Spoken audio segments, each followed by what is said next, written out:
All right, welcome back. Taryn here with the round 1 playthrough of episode 1 of Helionox Chronicles. I just made a video that showed you how to set all this up. I think I got most of it, although I do realize I just remembered this. I did forget to mention this little piece up here. That is your scoring organizer, which you will use during the game for scoring events and cards for both yourself and for the opponent. Okay, so let's go ahead and take a look at how you actually play through a round of this. So what you're going to want to do, and again, I have another thing, and I didn't print this up for some reason. I wish I would have printed it up, but I have another reference guide that shows you a lot of the basic turn structure parts that you need. But the main thing to remember is draw, thaw, ready, reset, roll. If I remember that little, I don't know what you call it. It's not a rhyme, catechism or something like that. That way you can remember basically how to set up a round. So first thing I do is draw, and you're going to draw from your starting deck. So I got 5 cards. So for 5 solo and 2-player, you draw 5 cards. So I got 5 cards for that player, 5 cards for this player. So that's my draw. And then I thaw, which means if I have any cryo on my architect, which I'll explain more about in a minute, then I would thaw that, but I don't have any at the start of the game. Neither of my architects are in cryo, so I don't thaw anything. So draw, thaw, and then I ready if I have any buildings in play.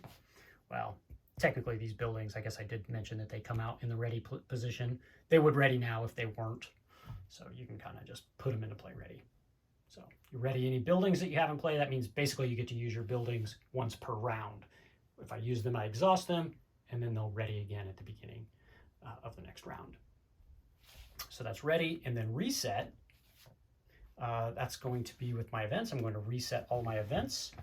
And in 2-player and solo, I use 2 events per round. In 2-player, I use 4 events. So the first one comes out, that is a Lunar Event. So it goes here on Luna.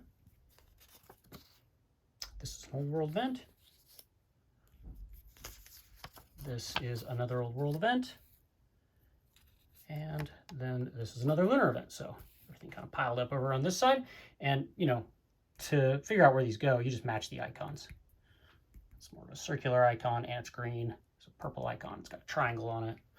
So that's how you figure out where the events go. So events could come out in other places. So that's draw my cards. Thaw my architect. Ready all my buildings. Reset all the events. So new events come out. And then you roll the dice. That's roll. Draw, thaw, ready, reset, roll. So then I'm going to roll these dice. And each player rolls the dice one time. And these are called Devastation Dice. And what these do is they're going to devastate specific areas of the game. I'll show you what that means. So I roll the dice. And this says these are actually both going to devastate things that are not in the game. So this is going to devastate a location that's not in the game. You see it's a blue location, and I don't have the blue location in the game. That's actually Europa.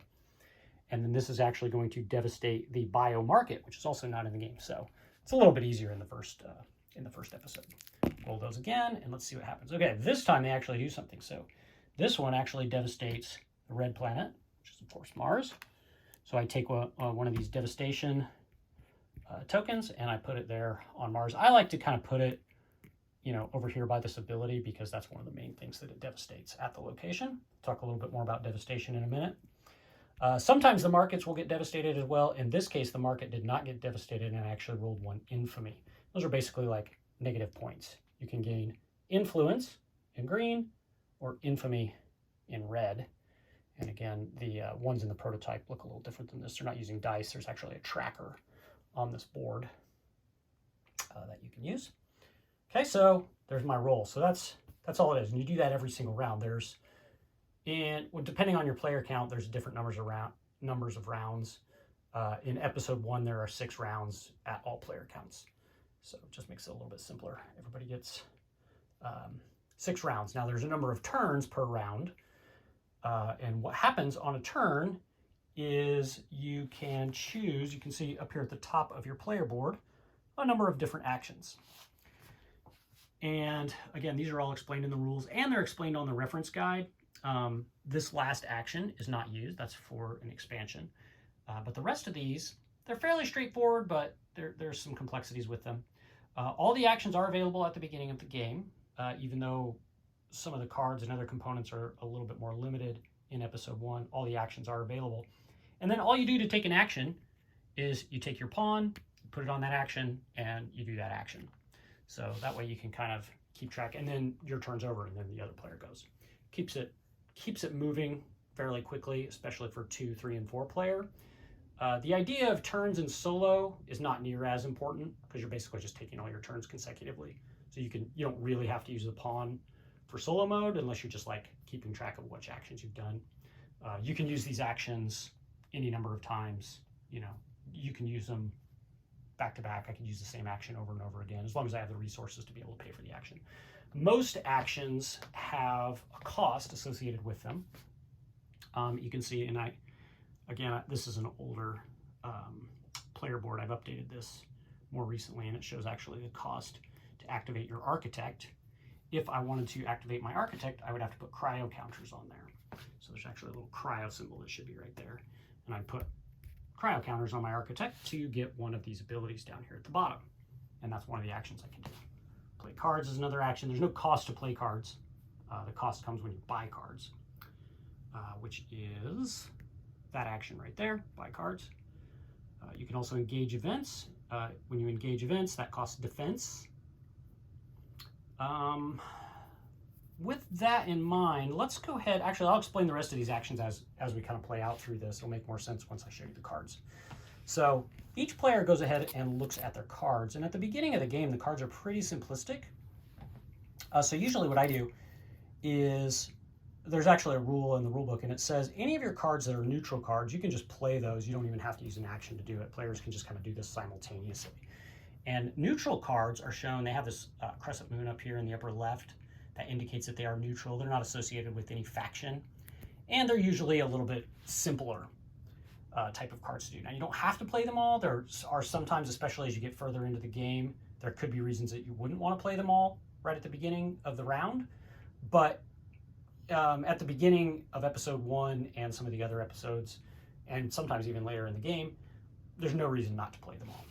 So this character, actually, let me start on the left. I'll start with Amnon here.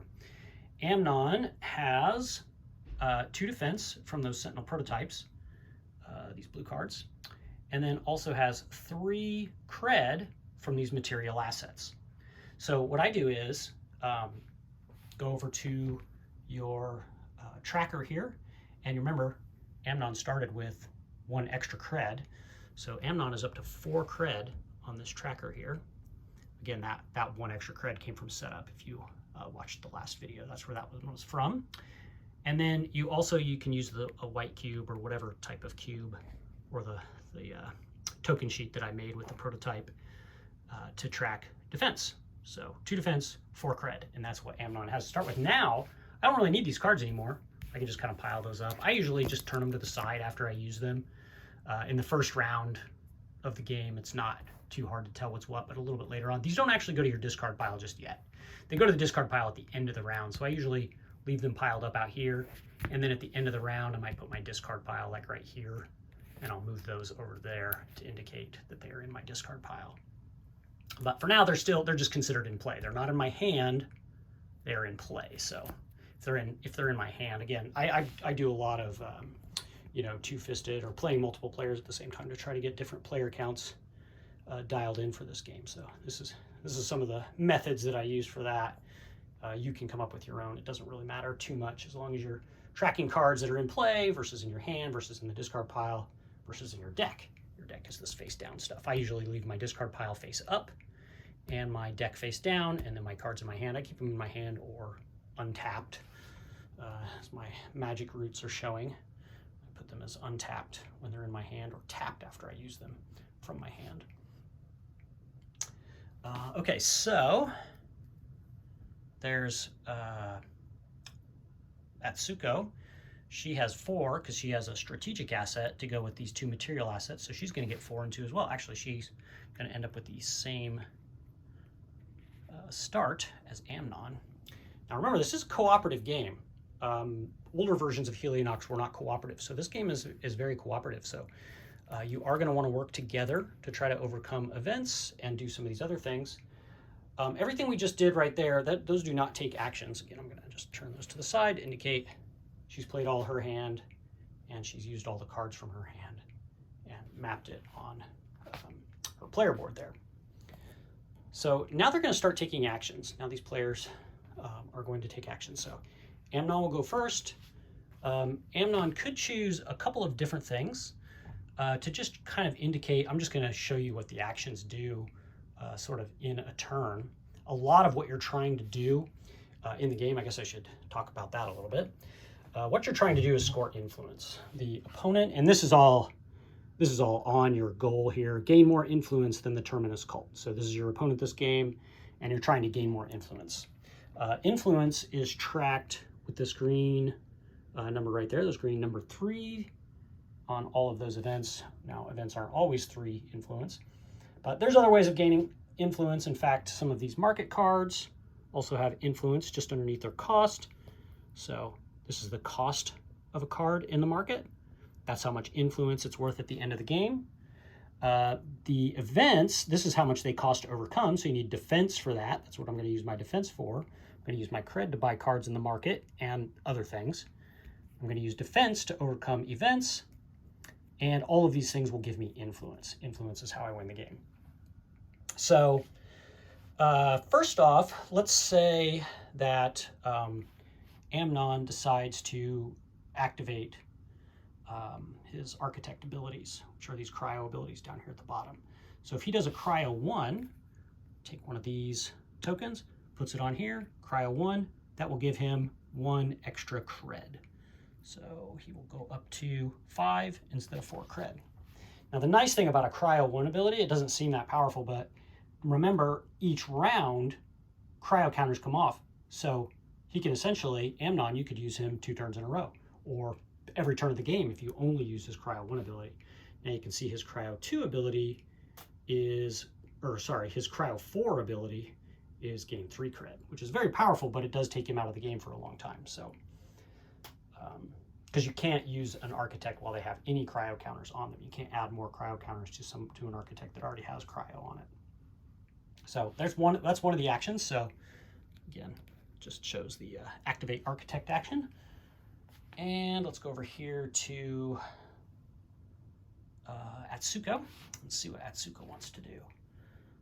Atsuko is here on Mars, and she has all these nice buildings that she might like to use. However, this location is devastated. With that devastation cube, we actually rolled this location with the dice. So she can't actually use her buildings while this location is devastated. And additionally, you can't use this special power called key access at the location until that devastation is gone. So the first thing that she might do, and again, this is another action that she could take, is to get rid of some of that devastation. So you can see this action right here. That is clear devastation. And you can use defense or cred to get rid of devastation. So she's going to actually, let's just use 1 defense and get rid of that devastation. Okay, and then you just go back and forth doing different turns. And that's what a round looks like, basically. Let me show you a couple more turns, and then we'll discuss what the end of the round looks like. So let's say Amnon wants to, let's see, Amnon is over here at the Shrines of the Borealis on Mercury. So Amnon might want to do, oh, he probably wants to buy some cards. He's got a lot of money. So let's say that he wants to buy cards. So he would choose the buy card action, which is that one. And then you can spend cred to buy a card in the market. Now, a little bit about the cards in the market. I haven't talked too much about these yet. I did mention the influence. So this one's actually a good card because it actually gives you 2 influence at the end of the game. However, it doesn't offer any defense, which defense is really important for overcoming events. This one actually offers 2 defense, and it's very cheap. It only costs 2, but you can see how this icon is actually red instead of the green one. There are some other slight differences in those. I might need to make those a little bit more different so they differentiate for accessibility reasons. But the red icon actually is infamy, so that card will actually give you negative points at the end of the game if it's still in your deck.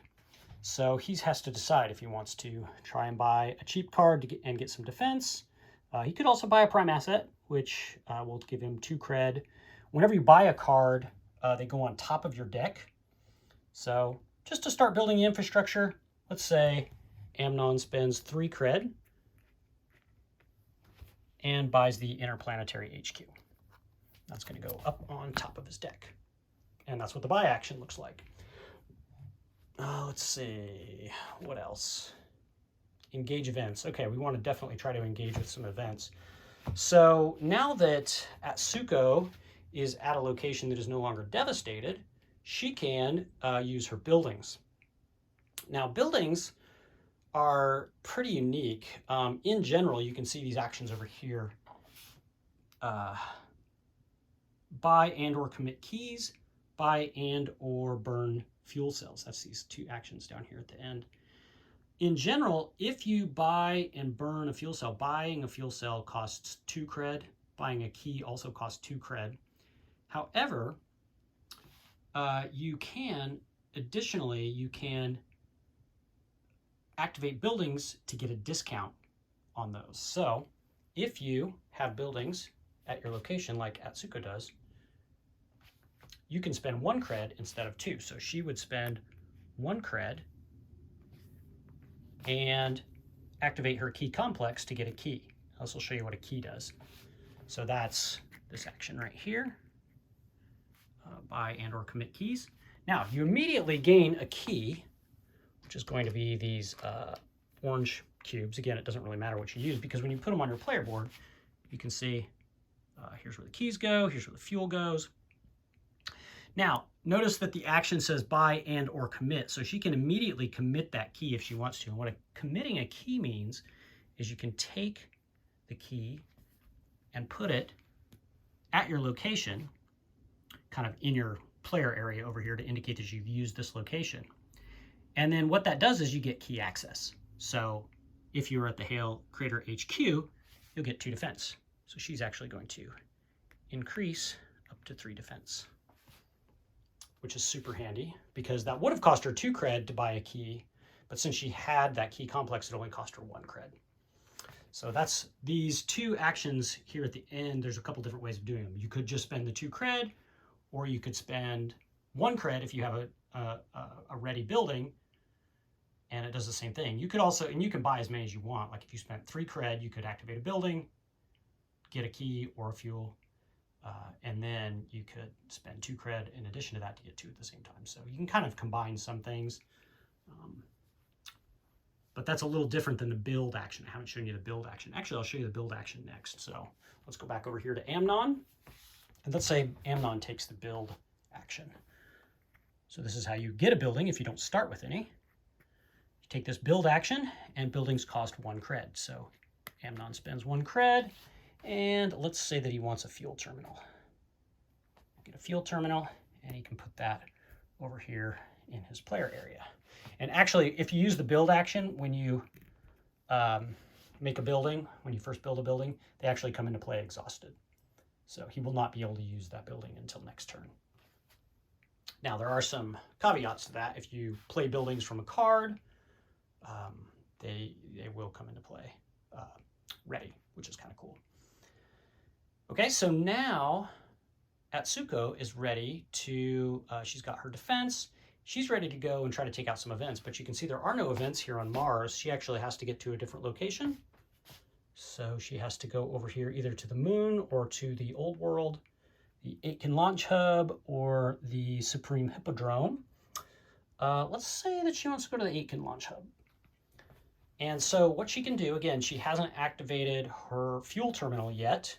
She could spend 2 cred to buy a key, but since she has a fuel terminal, she'll just choose the buy and burn fuel action and spend 1 cred instead. So she goes down to 2, and then she flips over her fuel terminal, and that gives her a fuel, which is these purple ones. And again, she could immediately burn it. And fuel terminals, you can just, or fuel cells, you can just return those to the supply. They don't need to go on the board anywhere. The reason that the keys have to go onto the board is because it indicates that you've used this key access, and you can only use key access once per turn. But the fuel cells don't have those same types of limitations. So she just immediately burns that fuel cell and flies over to Luna. Okay, same idea with Amnon here. He's going to spend another cred and drop a fuel key complex. And again, that comes into play exhausted. So he's kind of setting up for next turn, whereas Atsuko is trying to take out some events. She has 3 defense, so she's going to go ahead and engage with these events. Spend all 3 of her cred, or sorry, all 3 of her defense to take out one of these events. And actually, these events have the same ability, so it doesn't really matter which one she takes out. They're worth the same amount. So when you take out an event, if you spend all of the defense that you need, so she needed 3 and she had 3 exactly. So if you do that, you can just take it and score it. And it goes over here into the score player, scored events for players. It goes into your score area. And if she didn't have everything that she needed for that, you can use some tokens. You could use, you know, again, whatever types of cubes you want, and just put them on there. And say she only had 2. She could put 2 defense on there, and maybe Amnon would come over there later on and drop 1 more defense on it. And then that would be another way of getting rid of it. So the defense tokens will stay on it until the end of the round. We're still not quite done with the first round. But we're almost there, actually, so we might as well just go ahead and finish this round up. Let's see. Last couple things to do. What does Amnon have left? Amnon still has 2 defense that he hasn't used, but that isn't going to be particularly useful right now. Actually, he doesn't really have anything to do with that defense because all of the events cost 3 to overcome, and Atsuko doesn't have any more defense to add to that. So actually, I think Amnon's done with his round. So that's fine. Sometimes you lose defense, and that happens. Well, actually, that doesn't go away just quite yet, but he will actually lose that defense. He's not going to have that after this round. And then, let's see, Atsuko, she still has 2 cred left that she could spend. So she could build some buildings, or she could go back over here to the market. Every time you buy a card in the market, the next one flips over. And she can't buy the civilian transport, but she could buy the Black Ops Elite for 2 cred. Again, that will give her some infamy at the end of the game, but in this case, it's probably worth it. So she's going to go ahead and spend 2 cred, take the Black Ops Elite, put it on top of her deck. Okay? Now, that's the end of the round. Oh yeah, go ahead and flip this card back over and take a look at what's left. So, at the end of the round, what happens is, the first thing that happens is the opponent will, well, I guess actually the opponent doesn't actually do this. It's, you know, just the game. The Helionox itself kind of takes initiative here, and all of these events will activate. And so where you see this ability right here, it says Infamy X. X is the number of players. So this first event will trigger because we didn't overcome the event in time. So that will give us X Infamy, which is the number of players. So we actually got 1 Infamy from the die roll earlier. And now we get 2 more. So we're up to 3 Infamy. This one says roll the location die, which is the one with all the location icons on it. So we'll just roll that 1 time. And that is the Luna icon, which means Luna gets devastated. And then this one also says roll the faction die. So instead of rolling the location one, we actually roll the faction die. And that one will actually devastate the fortress market. So this is our first market devastation. So a little bit of devastation can happen at the end of the round. Then the opponent will score 2 events, and if they're all the same, then players can choose whichever ones they want. Let's just say the opponent will score both of these two events. Usually they will score the highest influence event. But again, if those are tied, then the players can choose on those. And actually, I put those in the wrong place. Actually, over here, this is the opponent score pile for events. And then they actually score 2 cards in the market. So you can just move those off to the side for a second, and the opponent will score both of those. And those go into the score area, faction score cards for the opponent. So factions, the opponents did pretty well in the first round.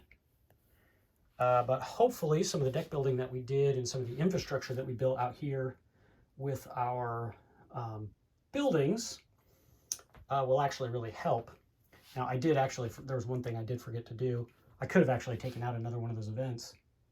I forgot about Atsuko could have activated her power, so it's actually not as bleak as it might seem. In fact, she has a defense. If she goes into Cryo 4, she can gain 3 defense, and she could have taken out that that last event that was out there. So that is a little bit better. I did forget about that. So weird little things like that, you might forget those. I play pretty casually myself, so if I forget something like that, especially if I'm playing like 2-player, trying to split my mind in 2, I'll actually usually just allow myself to do something, you know, go into Cryo and do those types of things, especially when you're first learning the game. You know, if you forget some rules or you need to back something up, I don't think that's a big deal. So the last couple things I'll show you, so that's the end of the round, and then this will continue for 5 more rounds after that. Now, what you want to do is, again, remember, draw, thaw, ready, reset, roll. So when you do the cleanup, so there's a quick cleanup phase where you take all of your cards in play and you put them into your discard pile. So dump all those into my discard pile. And then you reset all of your, well, actually that happens during reset. So now we do draw, and players will draw from their decks 5 cards. 5 cards for each player. Then they will thaw, and this is another reason that I would have wanted to use Atsuko right away, because now she gets to thaw. And then same with Amnon, he actually completely comes out of Cryo, so he can use his powers again. So draw, thaw, ready, and we'll ready up all our buildings.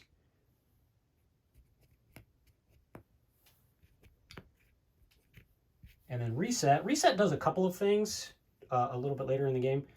You'll want to reset anything that has these keys out here on the game board. You'll want to put those back into the supply. Those go away.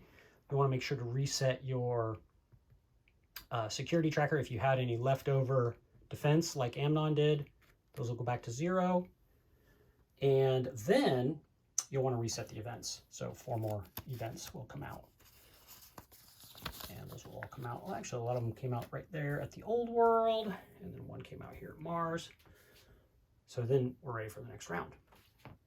Okay, thanks for checking this out. Always takes a lot longer to explain this stuff than it does to actually play it, but hopefully you enjoyed this, and hopefully this will help you with those prototypes if you actually did get some of this stuff printed out.